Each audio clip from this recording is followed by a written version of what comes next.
Moi, la peinture, ça a commencé de bonne heure. Ça a commencé quand j'étais enfant, en fait. Et le goût de la peinture m'a été transmis par ma mère.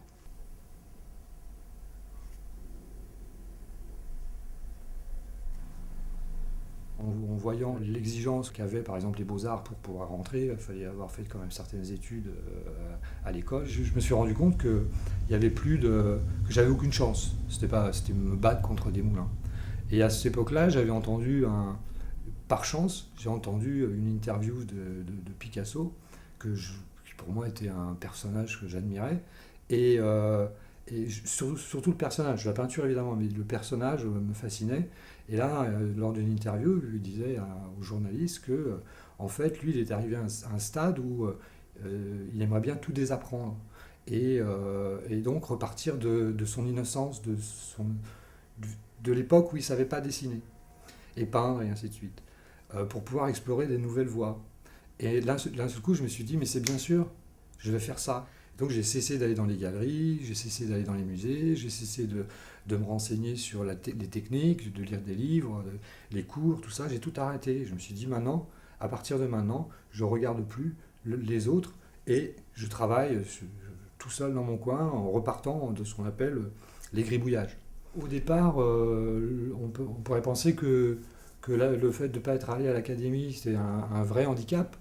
Et en fait, moi j'ai découvert que c'était plutôt un avantage parce que ça m'a permis d'emprunter des routes, des chemins que j'aurais pas forcément emprunté si j'avais été formé, formaté à des techniques, à l'histoire de l'art voilà, et aux règles. Et donc, ça me permet, par exemple, de rapprocher des matériaux, des matières, même quelquefois des couleurs, que bah, normalement ça ne se fait pas. Voilà. Ça me permet de prendre n'importe quoi sans difficulté et d'un seul coup de trouver quelque chose qui fait que bah, les gens disent ah, c'est sympa ce truc, alors que je l'ai fait souvent par hasard. Je travaille beaucoup avec le hasard en fait. Il peut y avoir une goutte d'encre qui va tomber sur un tableau et là d'un seul coup je vais me dire mais pour quelle raison elle est tombée là. Il doit y avoir une raison, c'est à moi de la trouver.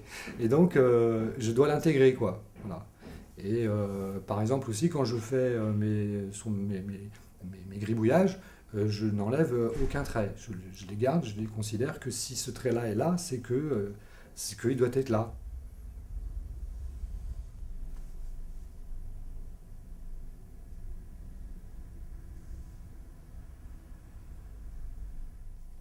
Au fur et à mesure, j'ai commencé à travailler un peu plus, en réfléchissant un peu plus à ma démarche, donc avec le hasard, et en affinant de plus en plus mon travail.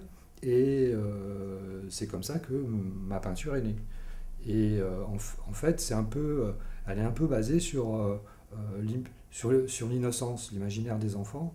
C'est-à-dire que quand on regarde des nuages dans le ciel, les enfants, on voit tout de suite des formes. Les adultes, de moins en moins.